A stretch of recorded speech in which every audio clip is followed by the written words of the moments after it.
Hi, thank you for coming to our community presentation for the St. Clair County Youth STI Prevention Coalition. My name is Whitney Lockhart Anderson, and I'm heading up this coalition. So you may be wondering who we are and what we plan to do in our community. So the goal, as kind of stated in the name, is to prevent STIs among young people in our community. We're located here in St. Clair County, and we hope to educate young people in the county about the dangers of sexually transmitted infections and about safer sex practices. We also want to provide testing and treatment for young people so that we can reduce the burden of STIs on the youth population here in St. Clair County. We work to bring together a whole lot of stakeholders, and we're looking from the fields of education, public health, medicine, just the community in general, parents. We want to partner with everyone so that we can meet the needs of our community.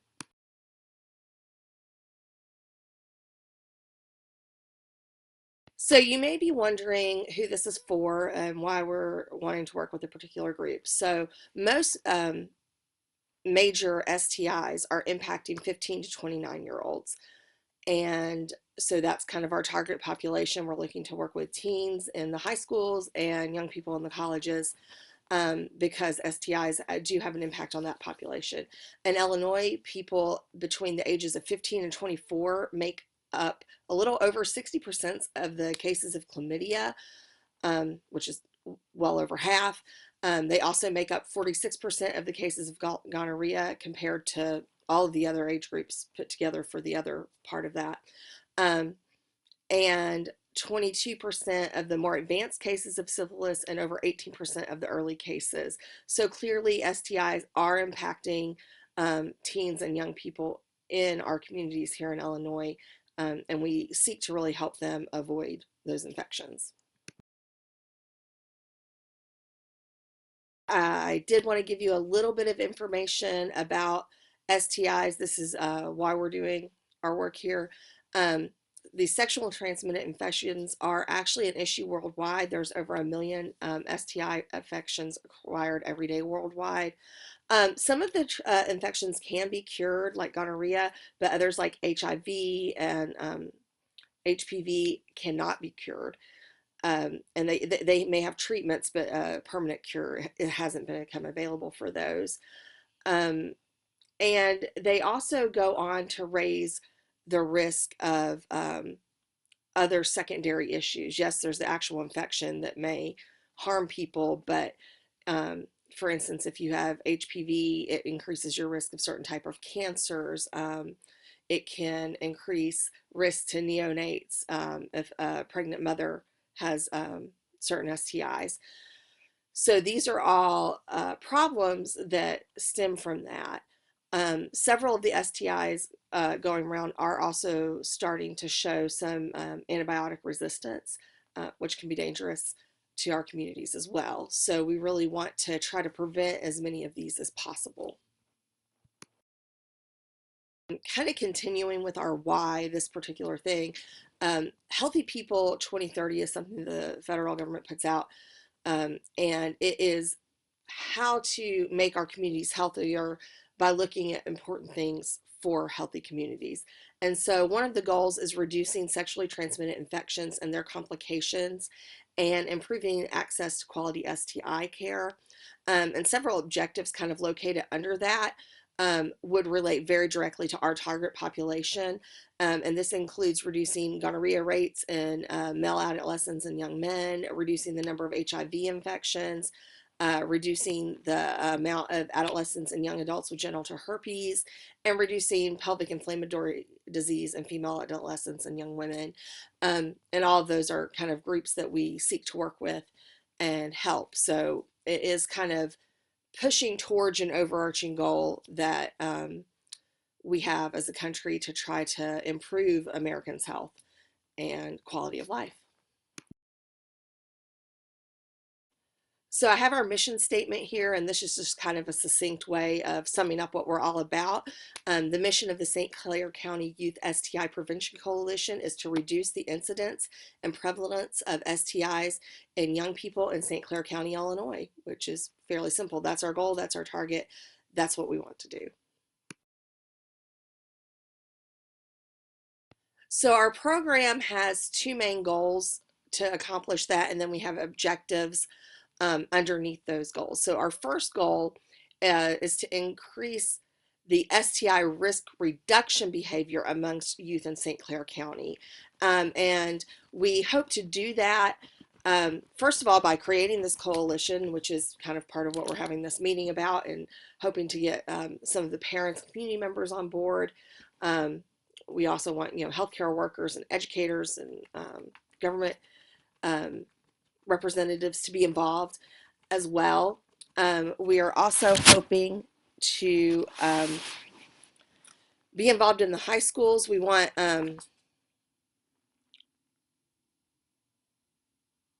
85% of the high school and college age students in St. Clair County to be able to explain 3 ways that they can reduce their risk of STIs for if and when they become sexually active. We also hope to help by December of 2024, 65% of the sexually active students, we want them to report using condoms correctly for every sexual encounter, because we do know, we have good evidence that condoms, the correct use of condoms can reduce STIs. By October of 2023, we want to make condoms available throughout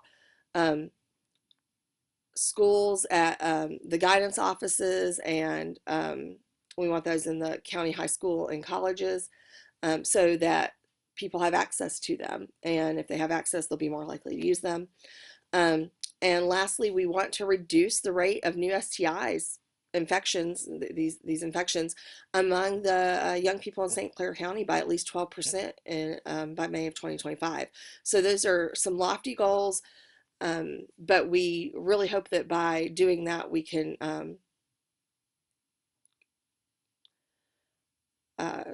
kind of improve our standing with the STIs in our community and have those reduced.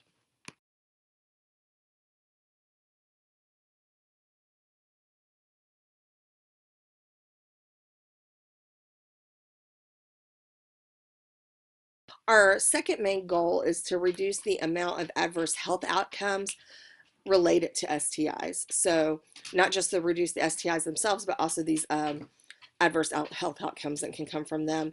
And in doing that, we hope by June of 2024 that at least 50% of school nurses in the county will be able to provide free STI testing in schools, and then in the colleges that they can be able to get that at their kind of college health center.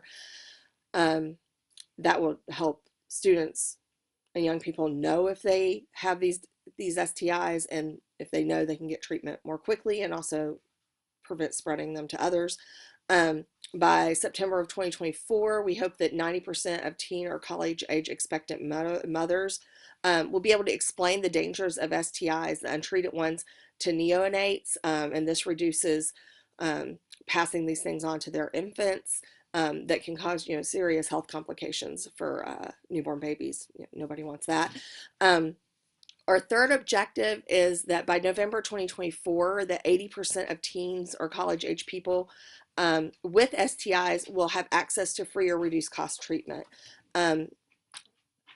Here in the US, obviously, access to treatment can be an issue for people with multiple health issues, but when it comes to these health problems that can be transmitted to others, having free and reduced access to treatment is really important. And it can also go a long ways to preventing further health complications down the line to individuals that have these STIs, so that they don't, develop a pelvic inflammatory disease. They don't, have other issues that will impact their life as much later. We also are hoping that by October 2024, that 75% of schools and colleges in St. Clair County will have just a list of treatment and transportation resources available for students in case they don't have don't know how to get treatment or where they can get treatment, and maybe that they don't have a ride to get there. And then our last objective um, is, or yeah, objective is that that by December 2025, the negative health outcomes from STIs for teens and college age people will be reduced by 20%. Um, and that would be a wonderful thing for our community. To continue on with information about like how we want to accomplish this, um, each you kind of have our two main goals that we've talked about and the objectives under each of those goals. Well, each of those goals have their own intervention, which is kind of the how we want to do those things. And so we're going to talk about those interventions now. Our first set of interventions has to do with the forming of our coalition, and it's recruiting members from healthcare, education, religion, government, the community, parents and students to really kind of form this coalition so that we can attack this problem from lots of angles. Our second set of interventions focuses on educating high school and college students about safer sex practices. So this includes things like hosting sexual education classes in high school, and these would all conform to Illinois state law. Illinois does have really nice, strong laws about sexual education in high schools.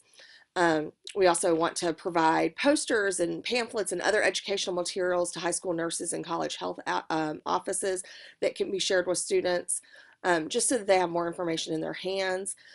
We want to help the student leaders, because sometimes, you know, teens and young people hear things better from their peers, create safer sexual education messaging that helps them explain risk reduction behavior to their peers.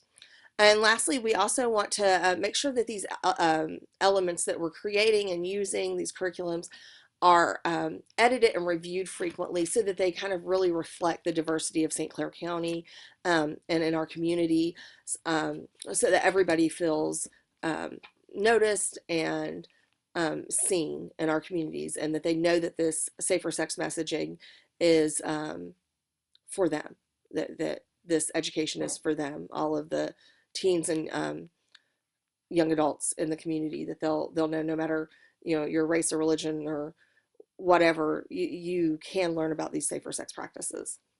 Our third and fourth sets of intervention focus on providing condoms and teaching correct condom usage to teens and young adults, and also about teaching them about the risk of STIs in our county particular, so that they can see the risk level that they themselves are at if they are being sexually active, and what they can do to reduce that risk and mitigate it.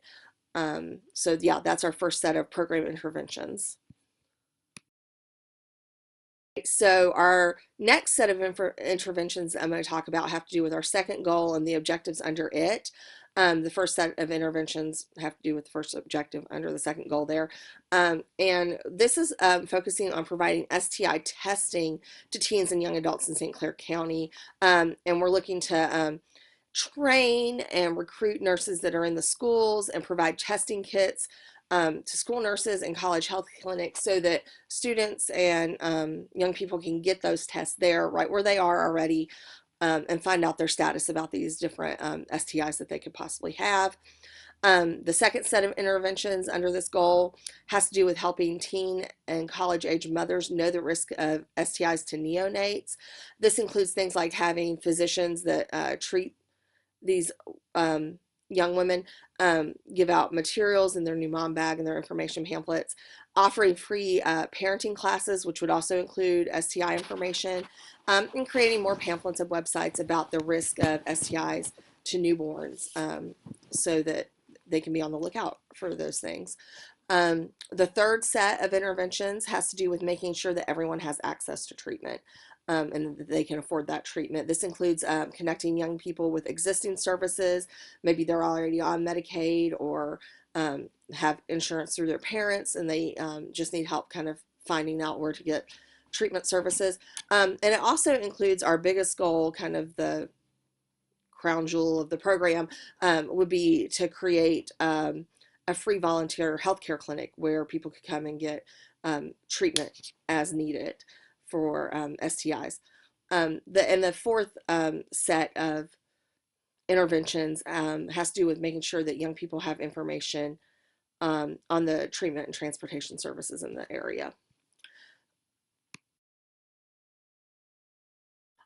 Obviously, with any kind of program, we'll need resources to accomplish these goals and to get our program off the ground and to get things going.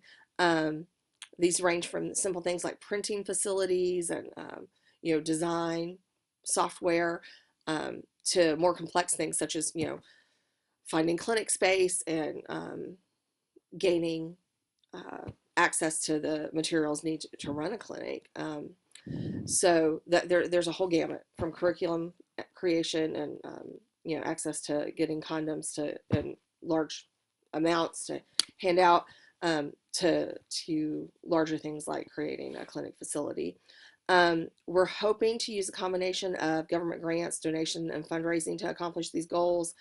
Um, and our greatest resources will be volunteers and supporters willing to help with our mission and to make young people in our community safer and healthier. So um, that would be our biggest resource.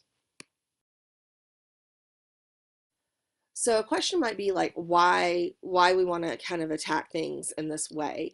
And I want to talk to you guys about something called the health belief model, which sounds really fancy, but I have a little diagram here for you to look at. And these are things that it's a way of thinking about how we can get the young people in this case on board with making these behavioral changes, with doing these things that will help them be healthier. And so there are some different factors that may change how likely somebody is to participate and to perform these acts to make them safer, whether it's condom use or abstinence or frequent testing, whatever that may be. And some of these factors include age. Obviously the maturity of a 15-year-old kid is a lot different than that of a 20-year-old.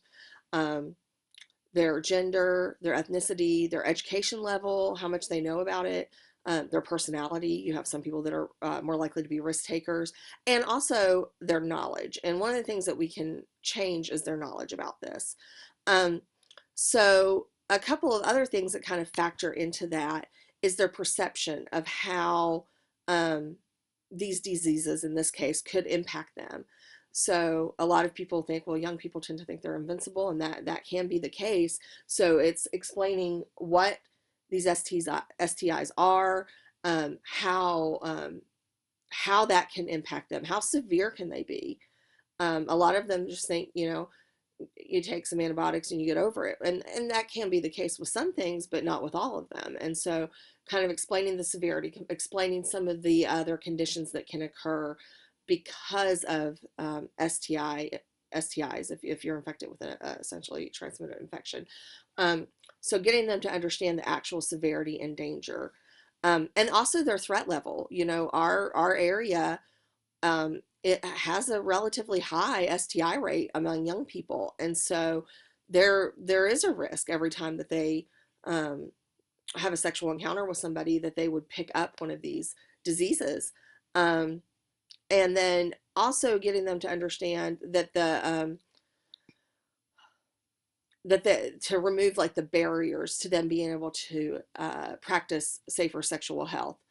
And all of those things come together to impact their individual behavior. So we're hoping to give this education so that they know the threat of the disease, that they know how severe it can be. We hope to remove barriers. We want to make it as easy as possible for them to get what they need to be as healthy as possible. And this could include, letting them know that they can say no to sexual activity early on. They don't have to be active. Not everyone is. In fact, fewer than they think that are when you look at studies. And also cueing them to action that, condom usage is safe, that they have access to these products that they can use to protect themselves and others.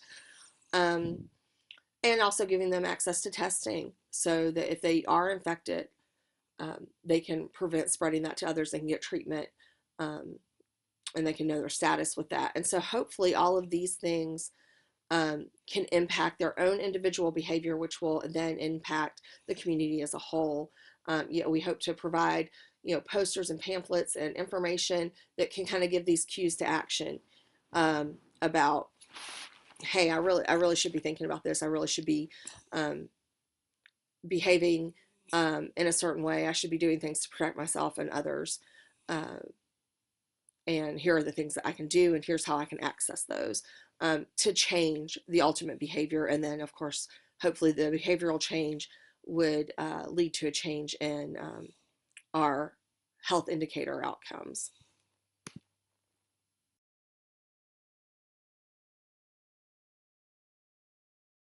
So the benefits to, participants should be fairly clear. It's hopefully it will make, um, young people in our county healthier and safer. It'll reduce these long-term impacts of STIs. It could also, just by virtue of what it is, lower the rates of unwanted pregnancy among young people.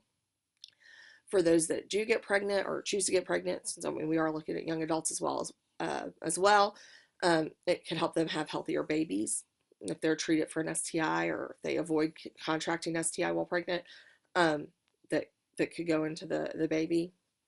And it'll allow students to make more educated decisions about their body, because the students are going to make these decisions. They're going to, make the decision to say yes or no to being sexually active. That's already going to happen. So we want to give them as much information as possible to help them make the best and safest decisions we possibly can. So that was how it benefited the participants. How does it benefit the community as a whole? I think we all want to see healthy communities. Nobody wants, um, to have a bunch of sickness in their community, but it also helps us have a healthier workforce. People aren't missing as many days work, having to go, um, get things treated, um, or being ill. It decreases the amounts of infants with health issues. It saves money on treatment and negative health impacts. So all of those things are benefits to our community as a whole. You may wonder how you as a community stakeholder could be involved. Well, one thing you could do is lend your vocal support. Um, you could let other parents, other community members know, if they bring up what the coalition is doing, or sex ed for, high school students and college students. Let them know that you support that. Let them know that can be a good thing. That can be a healthy thing for our community. You can volunteer. We have lots of opportunities from, just helping to print things. If you're in a medical profession and want to volunteer your time, that would certainly be helpful. Just there's lots of things, fundraising, that sort of thing. You can talk to the young people in your life about making safer choices too. Um, Obviously, that would depend on your relationship with the young person, but the ones in your life that you have that kind of influence and, friendship or relationship with, you can talk to them about making these safe choices and being wise about the choices they make. And lastly, you can donate both finances and resources. This is not a cheap program to run, it's valuable. Um, so those financial resources and other resources can be very helpful to us. So I know that, some of the people in this meeting are parents, and you have concerns about, sexual education in general. That's kind of the big question that overhangs, these kind of discussions. And I understand that. I'm a parent myself. I have, two children. They're not quite to the teenage age yet. I have very strong personal moral beliefs about, um, when sexual activity should happen. Um, and that I hope to pass on to my children. However, I also hope to be wise and to know that they may not adopt those beliefs. And so, what can I do to mitigate the risk that they take if they do not adopt our religious beliefs or our moral beliefs about, when to be sexually active. And so kind of that ties into our big question that we get a lot from parents and concerned community members, religious leaders, is, will sexual education and access to condoms increase sexual activity? Well, there's been lots of studies on this, and no, teens that have access to sexual health education and services are not more likely to have sex. This isn't giving your rubber stamp of approval and saying, go have fun. It is letting them know that if they are going to do it anyway, that there is a way to prevent unintended consequences. Um, it's getting them to think about the consequences of their actions. And to think about what they can do to prevent it. You don't want your kid to ride their bike unsafely when they're younger, but they might. Doesn't mean you don't let them have a bike. What do? You put a helmet on them. This is kind of a similar concept. So it is giving them options to be safe, ways to be safe, and hoping that they make the right decision. But it does not increase the chance that they will start becoming sexually active. Because I know that's a concern for a lot of parents, but the studies just have not shown that. Perhaps you're here tonight and you're not a parent, you're just a concerned member of the community. You kind of want to know what's going on in our community, and I really commend that. I think that's wonderful that you want to be involved in different issues and things that may be happening in our community. And so some questions I thought that you guys might have are like, what's this going to cost? Well, directly to the community, the cost won't be anything. We're not seeking like local funding from government agencies. We're seeking federal grants. We're also looking for donations to our program. So your local tax rate like shouldn't be impacted by that. This federal grant money, it comes from things that have already been sourced and already planned and set aside. So the actual cost to the community directly is not very tangible. But your next question might be, well, how's it helping the community? Healthier teens can lead to a healthier adult workforce. Kind of an ounce of prevention is worth a pound of cure sort of thing. So we all want to see teens be successful. We want them to, be in school and get their education. We don't want them missing days because they have an STI that needs to be treated. So they get a quality education. So all of those things kind of do come back and help the community as a whole.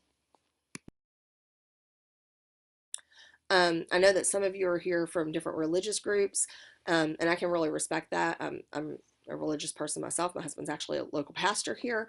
And I know that, most religions do have their moral beliefs about how and when sex should occur. And so it can be kind of a thing to see how those beliefs are impacting the community, and then also whether you want to support something of this nature. So this kind of goes back to that question that the parents asked, the same one. Will this education and access to condoms increase teen sexual activity? And I don't think any of us want to increase teen sexual activity. That is certainly not the goal. And again, no, the studies don't bear that out. We don't see that. And that's something to remember. It just helps the ones that are making that decision and are going to make that decision anyway be safer about it. And also, I hope that the religious leaders here in the community look for ways they can help. Anytime, you can be involved in something that betters our community, that's a shared value that most religions have. They want to better the people around them. They want to do good. How can you help? Well, you can continue to encourage young people, in your services of whatever type, to make wise choices. That is absolutely the place for those conversations to happen, the place to pass on your morality, um, and that is helpful to us. That's beneficial to our organization as well, if they're thinking along those lines. And you can also turn around and offer like your spaces for our parenting classes that we're hoping to have if a teenage or does become pregnant, and then we offer the parenting classes, and then we give more information about STIs and how that could impact a very innocent baby. So those are some ways you can reach out. You can encourage your attendees to volunteer if they have medical background or knowledge, or they have some skill set that you think would be helpful.